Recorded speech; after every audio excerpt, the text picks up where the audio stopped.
আমাদের নিত্য নতুন সব গল্প পেতে মেহেদি স্টোরি চ্যানেলটি সাবস্ক্রাইব করে বেল আইকন অল বাজিয়ে রাখুন। তুমি তোমার বাড়ি যাচ্ছ আর আমি আমার বাড়ি। মানে এসব কি বলছেন আপনি? চুপ, একদম চুপ। আমি আর একটা কথাও শুনতে চাই না। সব কিছুর এখানেই সমাপ্তি। তারপর মায়ান আমাকে নিয়ে বাড়ির উদ্দেশ্যে রওনা হয়। আমি সারা রাস্তা ওর কাঁধেই মাথা রেখে যাই। অবশেষে আমরা আমাদের বাসায় পৌঁছাই। আব্বু আম্মা আমাদের দেখে অবাক হয়ে যান আর খুবই খুশি হন আমাদের দেখে। মায়ান আব্বু আম্মুকে বুঝতেই দেয় না আমাদের মধ্যে যে স্বামী স্ত্রীর কোনো সম্পর্ক নেই বা কোনো ঝামেলা চলছে। আম্মু আব্বু আমাদের ফ্রেশ হয়ে রেস্ট নিতে বলেন, খেতে বলেন। মায়ান বলে পরে খাবে। তারপর আমরা রেস্ট নিই। মায়ান ঘুমিয়ে পড়ে, আমিও ঘুমিয়ে যাই। ঘুম ভাঙলে আম্মু আমাদের খেতে ডাকেন। আমরা খাওয়া দাওয়া করি। তারপর মায়ান সবার সামনে বলে, আমার একটা জরুরি কাজ আছে, তাই আমার চলে যেতে হচ্ছে। মেঘা থাকুক, আমি পরে এক সময় আবার আসব। আম্মু আব্বু বলেন কাজটা সেরে তাহলে চলে আসো। মায়ান বলে, সময় লাগবে, আসা যাবে না, অন্য সময় আসবো আবার। আব্বু আম্মু মায়ানকে আবার আসতে বলে বিদায় জানান। মায়ান গেট অব্দি চলে যায়। আমি গেটের সামনে গিয়ে বলি, না গেলে হয় না? কেন এমন করছেন আমার সাথে? আমি কি কোনো অন্যায় করেছি? কিছুই করনি তুমি, আমিই থাকবো না। আমি সেই মেয়ের সাথে থাকবো না যেই মেয়ে তার পুরনো প্রেমিককে 2 দিনের মধ্যে ভুলে যেতে পারে, আর অচেনা একজনকে 2 দিনের মধ্যেই বুকে জায়গা দিয়ে দিতে পারে। বুঝলাম না, এতে তো আপনার খুশি হওয়ার কথা। আপনি রেগে কেন যাচ্ছেন? কারণ জানতে চাও? বলুন। কারণ হচ্ছে আমিই হচ্ছি সেই কল্প, যাকে তুমি একদিন খুব করে ভালোবেসেছিলে। আমি তোমার সেই প্রেমিক পুরুষ, যাকে ছাড়া দম বন্ধ হয়ে আসতো। আর গতকাল যাকে তুমি আজীবনের জন্য তোমার জীবন থেকে ব্লক করে দিয়েছো, সেই কল্পই হচ্ছি আমি। আর আমি সেদিন তোমায় মাঝপথে ছেড়ে দেইনি, আর না পালিয়েছি। তুমি যেদিন আমাকে দেশে আসার কথা বললে আর বললে তোমার বিয়ে ঠিক করছে বাসা থেকে, সেদিন আমি মনে মনে সিদ্ধান্ত নেই আমি দেশে আসব। যাকে আমি এত ভালোবাসি তাকে কোনোভাবেই হারাতে পারবো না আমি। কিন্তু হঠাৎ করেই আমার সাথে একটা দুর্ঘটনা ঘটে। আমি সহ আমাদের অফিসের অনেকেই পুলিশি ঝামেলায় পড়ে যাই। বসের একটা ভুলের কারণে পুলিশ আমাদের ধরে নিয়ে যায়, আমাদের জেলে দিয়ে দেয়া হয়। না পারছিলাম তোমাকে কিছু জানাতে, আর না পারছিলাম কিছু করতে। আমি কারোর সাথেই কোনো রকম যোগাযোগ করতে পারিনি। আমাদের 3 মাসের জেল হয়ে যায়। এই 3টা মাস আমি কিভাবে কাটিয়েছি একমাত্র আমি জানি, আর আমার আল্লাহ জানেন। আমার আম্মুকেও আমি কিছু জানাতে পারিনি। আমার এক বন্ধুর কাছ থেকে আম্মু শুনেছেন আর দিনরাত কান্নাকাটি করেছেন। আর তুমি এইদিকে খুশিতে খুশিতে আমাকে ভুল বুঝে বিয়ের পিঁড়িতে বসে গেছো। আমি মায়ানের কথাগুলো চুপ করে শুনছি, কোনো কথা বলছি না। আরে একটা বার তোমার মাথায় এটা আসেনি আমার কিছু হয়ে গেল না তো? না, তা কেন ভাববে? তোমার মনে তো কোনো বিশ্বাসই ছিল না আমার প্রতি। তুমি ভেবে বসে আছো আমি তোমাকে ঠকিয়েছি। আসলে কি জানো, তুমি আমাকে ভালোবাসোনি, বেসেছি আমি। আর তাই তো জেল থেকে ছাড়া পাওয়া মাত্র তোমাকে আমি মেসেজ দিতে গিয়েছি সবার আগে, এটা বলতে যে চিন্তা করো না আমার জন্য, আমি আজই দেশে আসতেছি, কিছুক্ষণ পরেই আমার ফ্লাইট।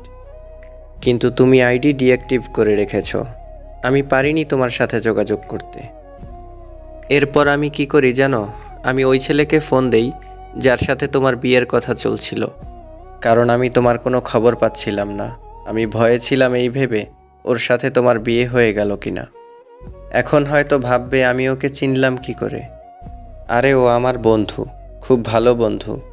বিদেশে গিয়ে ওর সাথে আমার পরিচয়। প্রথমে আমরা একসাথেই থাকতাম, পরে ওর কাজের জন্য অন্য জায়গায় চলে যায়, আর ওখানে গিয়েই হয়তো তোমার ফুফাতো ভাইয়ের সাথে ওর বন্ধুত্ব হয়। সেদিন তুমি ওর ঠিকানা আর পরিচয় দেওয়ার পরই আমি চিনে গিয়েছিলাম ওকে, কিন্তু বলিনি তোমায়। ভেবেছিলাম দেশে এসে তোমাকে সব বলবো, আর হঠাৎ করে এসে তোমাকে সারপ্রাইজ দিব।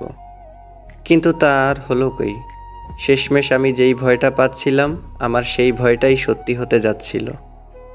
আমি যখন ওকে ফোন দিলাম ও বলল ওর নাকি বিয়ে, আর তা কিছু ঘন্টা পরেই। আর বলল ওর হবু বউয়ের নাম মেঘা। আর তখনই আমি বললাম বিয়েটা না করে দিতে। ও যেন বিয়েটা না করে খুব রিকোয়েস্ট করলাম। আর তোমার আর আমার সম্পর্কের কথা সব কিছু ওকে খুলে বললাম। অবশেষে ও রাজি হলো আর বলল, কিন্তু বিয়ের সব প্রস্তুতি চলছে, এখন যদি আমি না করে দেই তাহলে মেয়েটার খুব বড় ক্ষতি হয়ে যাবে। এলাকার লোকজন খারাপ কথা বলবে। আমি ওকে বললাম, এ নিয়ে তুই চিন্তা করিস না, আমি নিজেই আসছি ওকে আমার করে নিতে। আমার কয়েক ঘন্টা লাগবে আসতে। তুই ওর বাড়ির ঠিকানাটা আমায় বল, আমি সোজা ওদের বাসায় গিয়ে উঠব।